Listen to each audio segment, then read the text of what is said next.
On va rarement vers le conte et on avait envie d'amener le conte vers vous. Ariane Labonté, qui est une conteuse marionnettiste, qui est une capotée, qui est pleine de créativité, qui fait des belles marionnettes.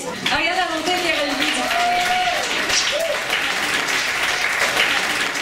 mais c'est rare qu'on parle de la sonorité de l'âme. Pourtant, pour ceux qui aiment la musique, vous pouvez le savoir, c'est la base, la sonorité de l'âme. C'est important que les âmes s'honorent pour qu'elles puissent arriver à bien s'entendre. C'est quand les âmes arrivent à bien s'accorder les unes aux autres qu'elles peuvent éventuellement vibrer par sympathie puis vibrer à l'unisson. Vous pouvez imaginer que ça y a mis l'eau là à la bouche.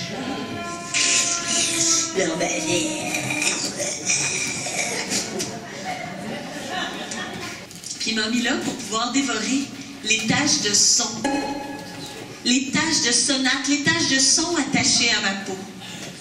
Puis il en a avalé une, volant ainsi un peu du son de mon âme. Mais je me suis pas laissé faire. Hein. Ben, c'était dans mes bottines, j'ai regardé d'en face. C'était pas beau de suite, juste ça prenait déjà du courage. Toi le bandit dans le lit de la dame, toi le bandit dans le lit de la dame, tu fais le délit de lier les âmes. Tu te fais un délice de l'âme des dames. Avant le délire de l'âme, on me délivre de l'homme.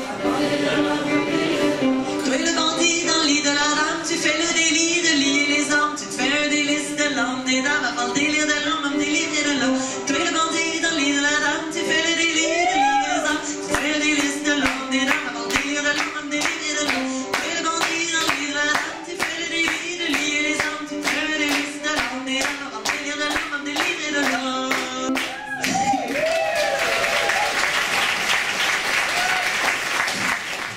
Je trouvais ça pas mal indigeste, tellement qu'il commençait à filer pas mal fa bémol.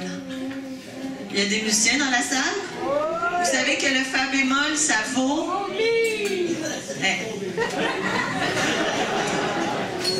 Il s'est remis à descendre l'escalier, il avait quasiment la nausée.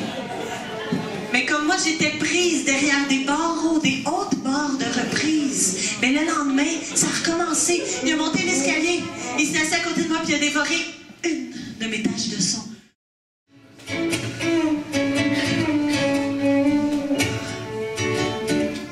De mes chansons.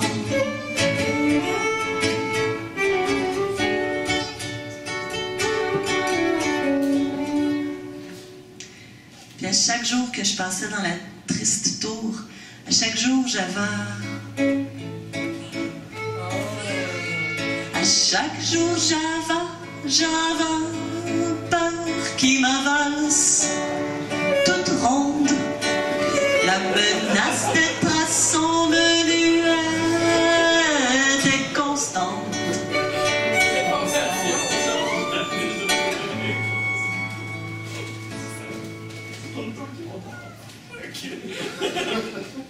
Parce qu'à chaque jour, même quand sa bédaine était pleine, il continuait de se la bourrer. Moi, j'en avais ras-le-bol. J'en avais ras-le-bol et de ras-le-bol d'être cloîtré dans son chante.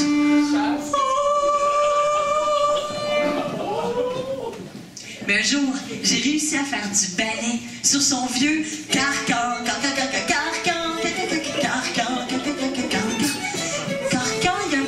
Qui est venu, qui s'est faufilé à travers les barreaux, les barres de reprise.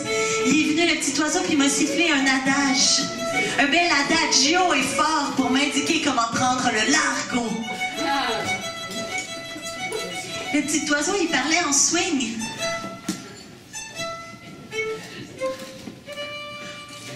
Puis il me disait comme ça en langue. Vous savez parler en langage d'oiseau? Et fait qu'il disait... Attends pas. Il disait, c'est toi l'ami, l'adoré.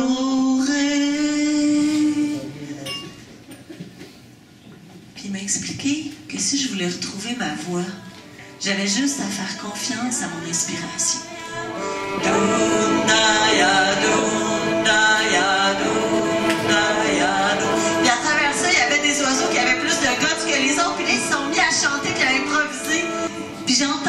mon cœur battre dans mon corps. J'entendais mon cœur en mon corps, j'entendais mon cœur en chorale. J'entendais mon cœur encore allaitant. Il battait le tempo sur mes tempes tellement j'étais contente d'avoir trouvé ma voix. D'avoir trouvé ma voix, puis de rouler ma bosse.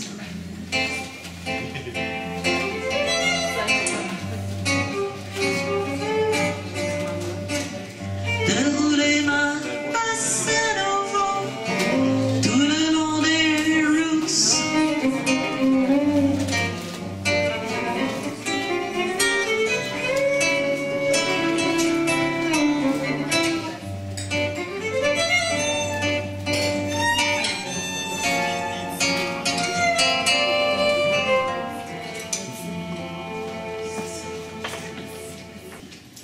Tellement musical dans la forêt depuis que j'avais retrouvé ma voix. Il y avait tellement de musique partout autour que je regardais les bois, j'avais l'impression que les bois devenaient de plus en plus hauts. Ouais, ils devenaient des hauts bois jusqu'à ce que j'arrive à la petite rivière. L'eau était claire et nette. Elle se jetait en trombone et en coulisses dans un grand basson. Puis moi, j'allonge les flûtes, traverse fière la rivière, mais je picolo.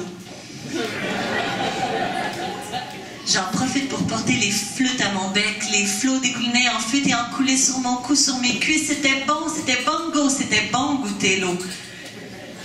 Fait que je me suis désaltérée. Ceux qui connaissent la musique, vous savez qu'une altération en musique, c'est un dièse ou un bémol. Mais moi, je me suis désaltérée. Donc j'ai eu le bec arrosé. Une fois que j'ai eu le bec arrosé comme il faut, que j'ai été bien désaltérée, ben là, j'ai pu me dire aise, oui, je me suis dit aise de prendre ça bémolo. Mais il était là, plein de petits lutrins qui faisaient la fête. Une grande fête musicalimba. Une grande fête musicalimba battait son plein pour qu'on rie, pour qu'on rigodonne, pour qu'on rie, qu'on donne de la voix. Puis pour que tous ceux qui vibraient au fait de se joindre au grand bal, au grand et cymbale, au grand et cymbale à fond la caisse, au grand et cymbale à fond la caisse, clairon sonnant. On va fêter puis on va danser en souhaitant que ce soit comme ça toute la vie au long, à faire la fête, puis à nocer.